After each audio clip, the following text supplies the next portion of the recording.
left side, you can see the nice apartments, but take a look at the beginning of this slum. Paraisópolis. It's the second largest slum in São Paulo.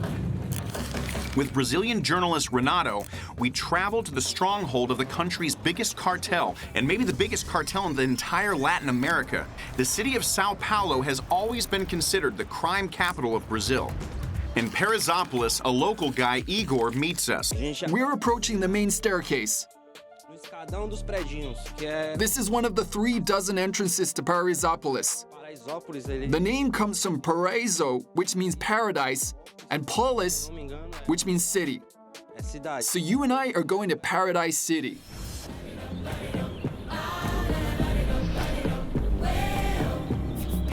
Actually, they love to deify favelas in Brazil. In Rio de Janeiro, for example, there's a slum neighborhood called City of God, which became world famous after a movie of the same name came out. Paraisópolis became world famous after this shot by photographer Tuca Vieira, which won a lot of prizes. From above, it looks like a huge stain of slums among the expensive high-rises. Now we're gonna turn left, and you can't shoot there. You see that street? Just straight ahead and to the right. We're gonna turn around, and you only shoot straight ahead and to the right. Do not shoot to the left, okay?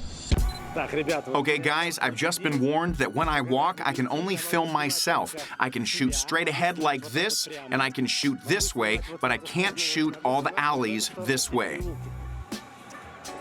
Because there's guys in those alleys doing their illegal stuff. And they've got, well, what have they got?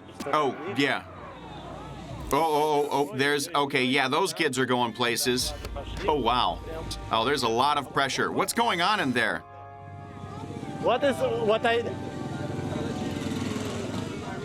Let's keep going, he'll tell you. Don't shoot here, keep going. Okay, but why can't I film there? I don't understand. He's asking why you can't film here. Because there are drug dealers in that area. You can't steal in the community. You can't steal in a favela. No one steals in the favela. That's one of the main rules. But these rules, where do they come from? The rules are set by Sector 4, the local community. As he says, the rules are set by Sector 4. So Sector 4 is what they call the drug cartel here. These are the scouts. They stand at the intersection and make sure that no outsiders get into the neighborhood, especially police and intelligence agencies. Don't film? Oh, sorry. I will close your face, don't worry. Thanks, bro. And if somebody steals here, if somebody robs here, what will happen to him? What happens to robbers around here? Well, if someone gets caught here, first off, they just beat him up real bad. Something they'll remember for a long time. If he doesn't come to his senses, they'll just kill him. But of course, that all depends on who he robbed. Sometimes they'll kill him right away. It varies. But in general, you're usually given a choice. First time you screw up, you just get pummeled. The second time you screw up, you get maimed. And the third time, you're taken care of permanently. You know, that's how it is. Stealing is forbidden here, strictly forbidden. And that's why it's quiet, organized. Everyone is polite, respectful. They need to respect the rules here, of course. And now we go deep into Paraisópolis, where there are no more stores or offices, to meet one of the fighters of the first team. Wow, this area differs a lot. It's kind of like a bedroom community, and outsiders are completely off limits. We're entering a neighborhood called Praça Nossa. That's what they call it here. It's the worst neighborhood in all our favelas. There's no more stores or even, well, sometimes there's no water supply or anything like that. Our favelas, like it or not, are zoned. All the rich part is concentrated over there, downtown. There's less business, people have less money, and they live in a more isolated fashion.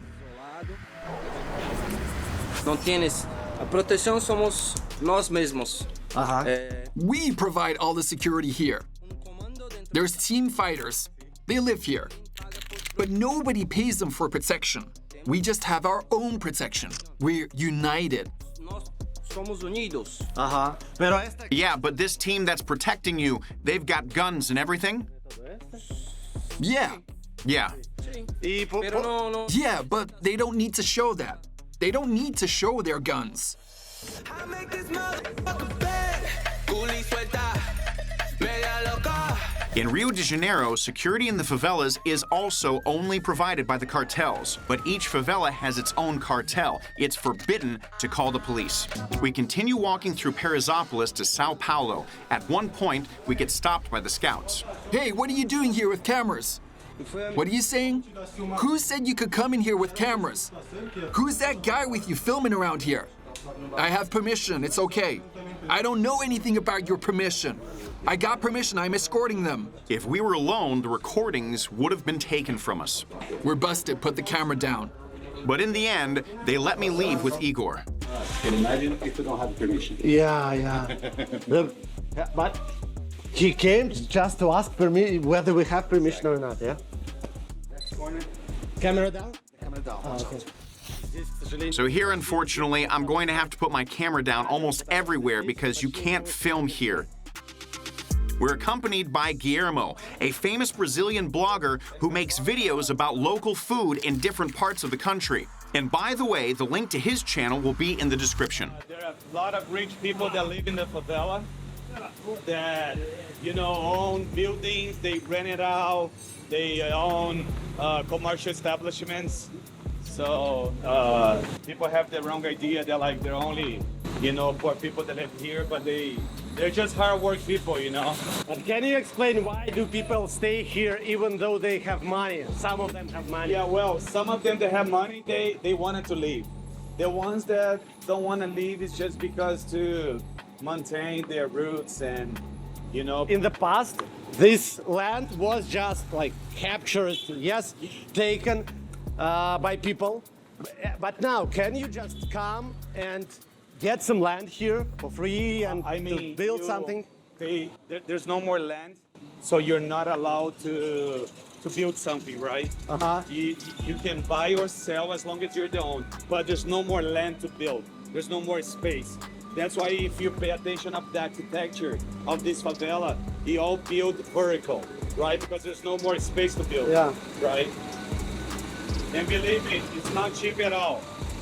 You buy here a one-bedroom apartment, I don't know, man, it's like at least $30,000, $40,000, Wow. Yeah, some of them might cost like $100,000. $100,000 Yeah, apartment in favela. Not a one bedroom, Yeah. a bigger one, like a big nice house, right? With swimming pool, rooftop. You have swimming pool houses with swimming Yes, pool in favelas. Yes. Wow. I got problems on problems on problems on problems on problems on problems. I solve them. I run through the money. The pressure be calling. Left on my blessings. I feel like I'm falling. The birdie is back. So guys, we're in the slums of Paraisópolis. It's the second largest slum in Sao Paulo. Living without money makes the locals very creative. In the favelas, most of the houses are decorated in some way. I mean, just look at how many pots of flowers the owner has hung on his house, even though the whole staircase next to it is strewn with garbage. So look, some of the buildings in the favelas are beautiful. A balcony with balusters like these, you see? The second floor also has these balusters, and this is a new build. You can see that they're building more floors on top of these floors, but they try to make them beautiful. Oh, you see the for sale ad. Here, if you look, the apartment's for sale. Such a beautiful beige door next to some fancy cafe right here. And you can't even tell that we're in the center of one of the biggest favelas in Brazil.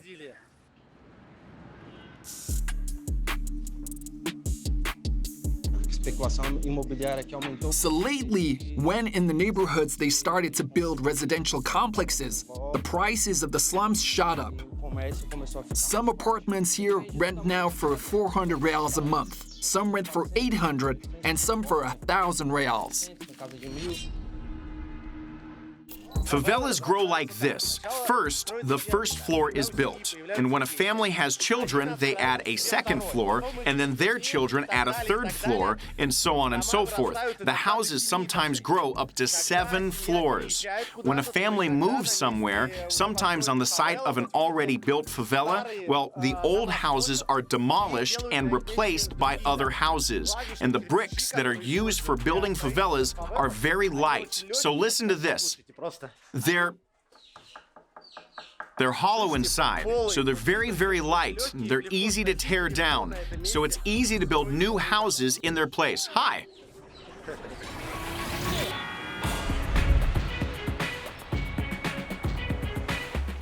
Wow. Look at this, guys. A view of the whole favela.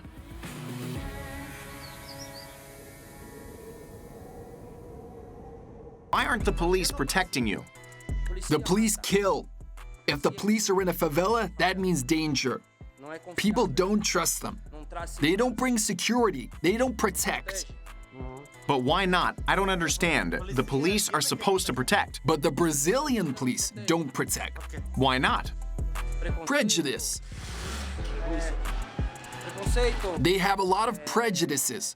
Racism, ideology, gender prejudices. All this affects their attitude towards us, and they end up only bringing a threat to our favela. They don't protect us. So how do you become such a protector? Like, for example, I live here, and I want to be a part of the team that puts things in order. How do I become part of that team? Do you understand? Yeah. But not everybody gets in. Not everybody can get on that team. And not everybody wants to be on it.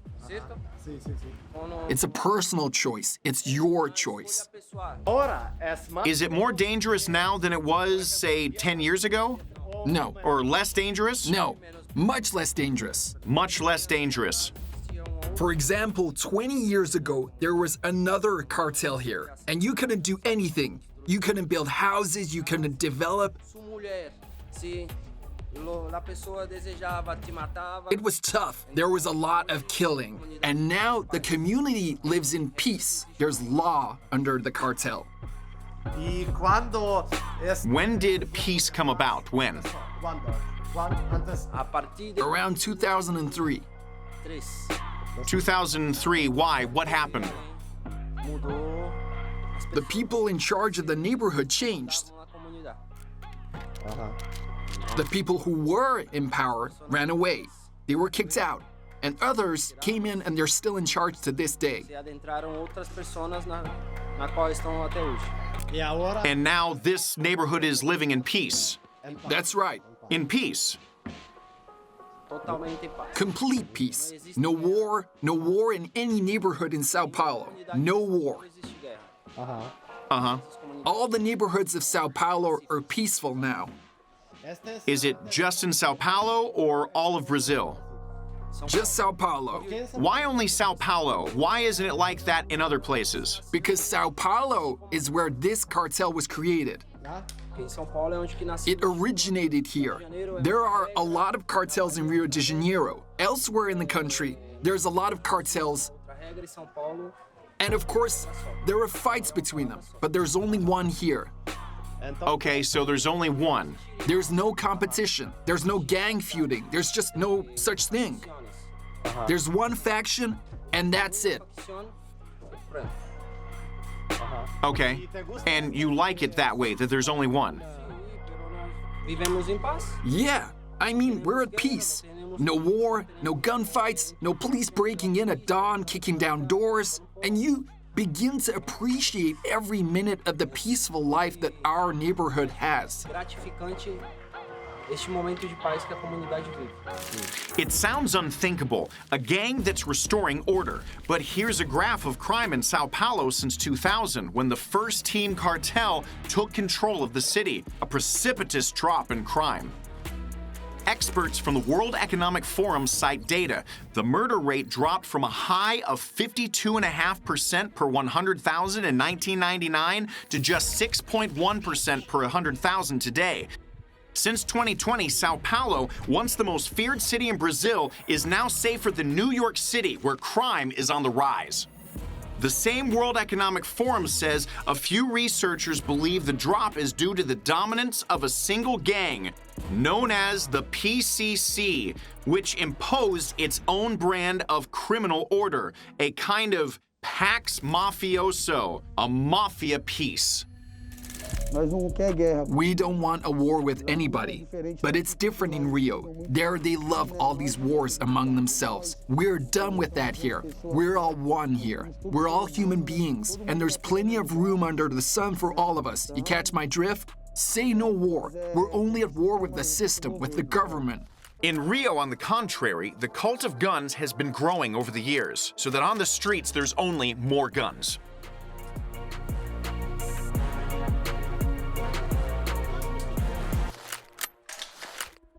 Have you ever been in real fight with this weapon? Yeah, sure. I've used it to smash cops' cars. I've shot down helicopters, a bunch of stuff. Helicopters? Uh-huh. How you hit helicopters? We got armor-piercing guns, SWAT armored cars come in here, feds, and helicopters try to fly in. In Rio de Janeiro, the authorities use helicopters to storm the favelas, and sometimes they're shot down by the cartel fighters. Slum storming is so commonplace there that this video clip recently went viral on the web. The SWAT team storms the favela, but the woman doesn't even get up from the bench. She just keeps drinking something from a can. When did you start doing that? I was around 14 or 15. Was you ever trained how to use this weapon? You have to get your training by yourself. You learn how to handle the guns. They only told me the basic stuff. The older guys showed me how to shoot, and then I learned it all on my own. When did you enter cartel? I was 17 years old. At first, my job was to be an errand boy, talking to people, see who was doing what, make sure no one was cheating or trading behind our backs. And then my role and my position grew. I was entrusted with more and more complex cases. Let's just say it was all about security. Generally, if someone gets killed here, it's for a reason. It means they did something wrong. Nobody gets killed for nothing. This is where we have fun. This is our biggest open space. We don't just play games here. It's also where most of the community events take place. Meetings, shows, different events. It's the main meeting place for the population within the community. A football field is the centerpiece of any slum neighborhood in Brazil.